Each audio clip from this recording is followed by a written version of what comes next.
berbicaralah kepada kami, Bapa, untuk kami semua, Bapa. Ya Tuhan Yesus, berbicara.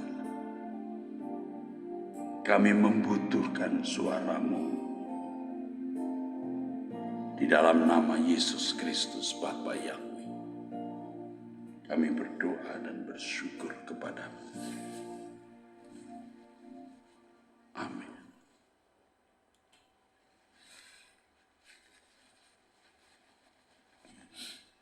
Saudaraku sekalian, hari-hari belakangan ini ada satu hal yang Tuhan ajarkan. Kedengarannya sederhana tetapi luar biasa. Tuhan mengajar untuk mengerti bahwa tidak ada makhluk yang dapat menyenangkan hati Allah selain manusia.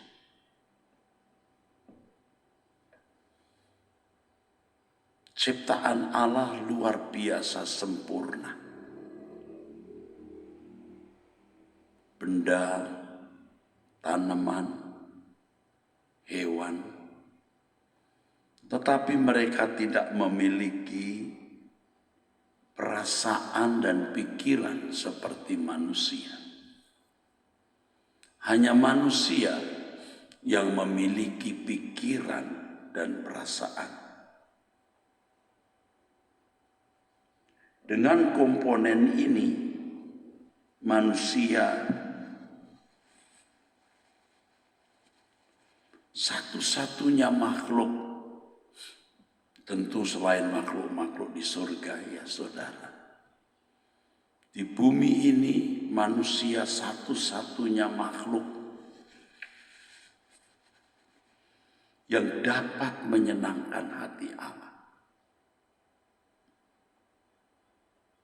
Dengan kesadaran ini, saudara, kita bisa berpikir dan bisa mengucapkan kalimat, siapa yang bisa menyenangkan Engkau ya Allah, kalau bukan aku.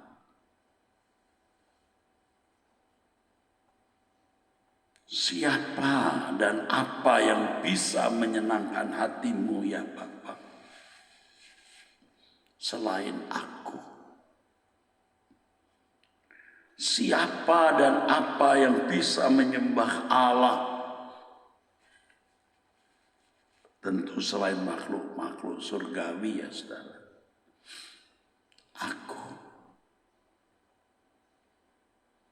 Kitalah orang-orang manusia yang diciptakan dengan komponen yang begitu sempurna, yang dimampukan untuk bisa menyenangkan hati Allah. Memang kita adalah makhluk yang luar biasa resikonya. Makhluk yang paling beresiko. Sebab kita diperhadapkan kepada kemuliaan kekal atau kehinaan kekal. Makhluk manusia diperhadapkan kepada apakah ia masuk dalam kerajaan surga yang maha bahagia atau terbuang ke dalam api kekal. Seseorang tidak bisa berkata, saya tidak menginginkan jadi manusia. Itu prerogatif Allah atau kehendak bebas Allah. Jangan main-main dengan Tuhan, jangan kurang ajar. Lihatlah aspek positifnya. Kita tidak dijadikan batu, tanaman, atau hewan. Tetapi kita dijadikan makhluk manusia yang memiliki kemampuan untuk bisa menyenangkan hati Allah. Diperkenan untuk menyembah Allah, melayani Allah, melakukan kehendak Allah dengan sengaja, dengan sadar, saudaraku. Inilah kebahagiaan kita. Inilah aspek positif yang di dalamnya kalau kita menyadari, menghayatinya, kita mengucap syukur kita menjadi makhluk manusia dan kita mau mengisi hari hidup kita dengan menyenangkan hati Tuhan. Dengan hal ini, saudaraku, kita bersyukur menjadi manusia.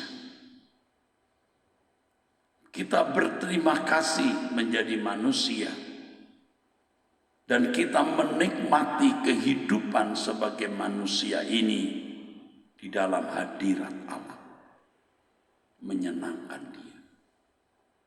Jadi tidak berlebihan kalau firman Tuhan mengatakan, baik kamu makan atau minum atau melakukan sesuatu yang lain, lakukan semua itu untuk kemuliaan Allah. Karena memang kita tercipta hanya untuk Allah. Dan Paulus dalam Filipi 1:21 menyatakan, bagiku hidup adalah Kristus dan mati adalah untung. Bagiku hidup adalah Kristus, artinya bagiku hidup adalah mengenakan kehidupan seperti yang dikenakan Yesus. Dengan prinsip makananku melakukan kehendak Bapa dan menyelesaikan pekerjaannya. Dan jika kita memberi hidup dengan cara hidup seperti ini, maka mati adalah keuntungan, sebab mati adalah jembatan transisi, konversi, perpindahan kita masuk kehidupan kekal, kehidupan maha bahagia. Saudaraku sekalian, kalimat ini kita bisa ucapkan dengan tulus. Kalau bukan aku yang menyenangkan hati Allah, Bapa, siapa? Kalau bukan aku yang menyembah, meninggikan Allah dengan sengaja, sadar, dengan pikiran dan perasaan, siapa? Tentu bukan kita sendiri, tetapi semua umat pilihan yang memilih untuk mengasihi Allah dengan benar, menghormati Allah dengan benar. Umat inilah yang benar-benar menyembah Allah dan menyenangkan hati Allah setiap saat. Kalau bukan saya, siapa? Terima kasih Engkau jadikan aku manusia ya Bapa. Dengan keberadaanku sebagai manusia, aku tidak akan menyia-nyiakan kesempatan yang berharga ini untuk bisa menyenangkan hatimu.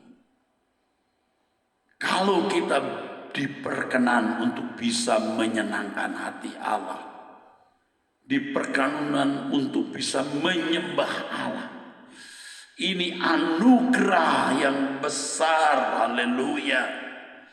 Anugerah yang luar biasa.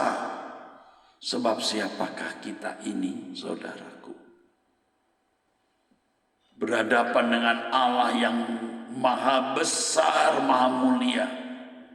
Allah yang sudah ada dari kekal sampai kekal, yang menciptakan alam semesta, mengatur, memelihara alam semesta, bahkan jagat raya yang tidak terbatas ini. Betapa terhormat, betapa berharganya hidup kita kalau kita bisa menyenangkan hati Allah. Tentu menyenangkan hati Allah dengan hidup di dalam kekudusan. Segala sesuatu yang kita lakukan selalu tepat seperti yang Allah kehendaki. Dan kita menolong sesama kita untuk membawa mereka ke langit baru, bumi baru. Menolong sesama kita untuk tidak dirusak oleh kuasa kegelapan, agar dapat dimiliki oleh Allah dan bersama-sama dengan kita masuk langit baru, bumi baru. Mari kita berjuang untuk ini, saudaraku sekalian. Sebab dengan perjuangan seperti ini, kita mengumpulkan harta di sorga. Harta abadi yang tiada ternilai. Puji Tuhan, saudaraku. Ini pesan Tuhan bagi kita pada pagi hari ini. Saya berharap dengan pesan atau nasihat Tuhan ini hidup kita diubahkan. Amin. Hari ini kita akan mengikuti Batak Bermazmur jam 6. Nanti sore waktu Indonesia Barat. Usahakan untuk bisa onsite, Anda diberkati. Yang di luar kota, di luar negeri bisa mengikuti lewat truth.id, saudaraku sekalian. Besok hari Jumat, saudara-saudaraku, ya, tanggal 20 September, ya kita mengikuti, kita doa puasa. Lalu jangan lupa tanggal 21 kita akan menghadiri konferensi Family Link, ya. Remaja, pemuda, dan orang-orang tua bisa hadir. Jangan meratapi anak-anakmu setelah mereka rusak. Usahakan mulai hari ini kita melindungi, menjaga mereka. Hadirlah di Family Link ini. Kiranya Tuhan memberkati saudara dengan berkat dari Allah Bapa dan dari Tuhan Yesus dalam persekutuan Roh Kudus. Amin. Sampai jumpa, Tuhan memberkati.